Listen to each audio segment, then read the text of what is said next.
Di balik setiap rakaman, di sebalik setiap siaran, ada tangan cekap seorang juruteknik audio.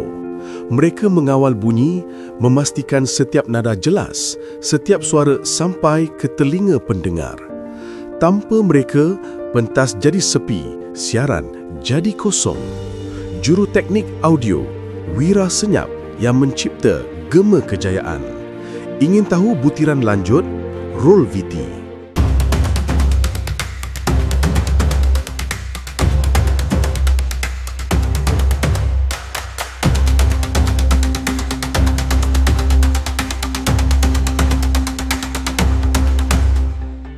Lina Sapoklian berasal dari Miri, Sarawak. Telah berkhidmat 20 tahun di bahagian khidmat teknikal iftar, 15 tahun di bahagian suntingan video, 5 tahun di bahagian audio. Kita ikuti pengalaman beliau bertugas di bahagian audio iftar. Satu pengalaman yang saya tak lupa bertugas ini apabila mengendalikan audio mixer lawa MC Square 36 untuk khusus asas penerbitan TV pada ketika itu. Semuanya kita kena belajar macam mana untuk balance audio tu dan juga macam mana untuk kita integratekan audio itu dengan equipment yang ada dalam studio di IFTA. Biasanya noise ini ada banyak sebab. Jadi salah satu yang saya boleh jelaskan, noise ini berlaku apabila kita menggunakan kabel yang sudah rosak.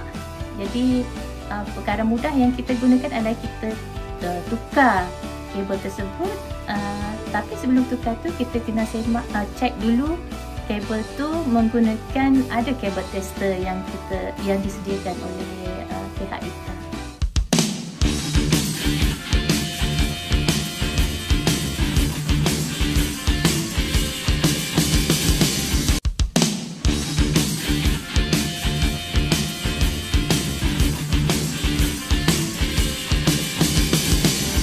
Dalam unit audio kita ada 3 orang. Jadi bila ada tempahan yang melebihi daripada kadang kita punya kapasiti, kita akan berusaha untuk menyiapkan dengan lebih cepat, dan kadang kita akan sama-sama bekerjasama dengan unit lain yang boleh membantu kita untuk menjalankan tempahan yang dilakukan untuk kelancaran program.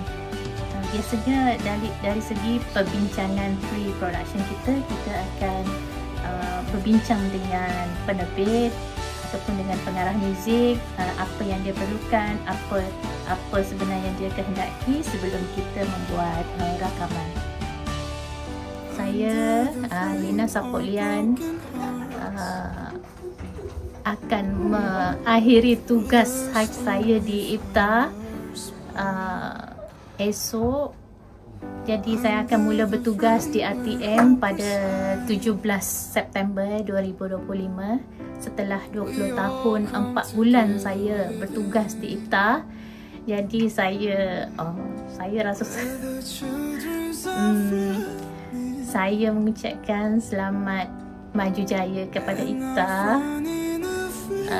Semoga saya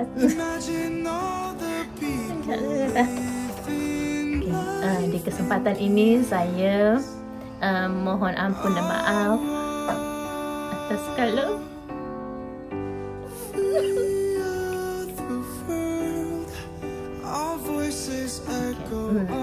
Untuk rakan-rakan kita di kesempatan ini saya mohon ampun dan maaf. Halalkan makan minum saya di IFTA. Semoga semua dalam keadaan sihat, maju jaya. Saya tak pergi jauh. Semoga semua berada dalam keadaan baik lah. Terima kasih semua sebab bagi saya peluang untuk menimba ilmu di IFTA. Maju saya. Terima kasih IFTA. Terima kasih IFTA.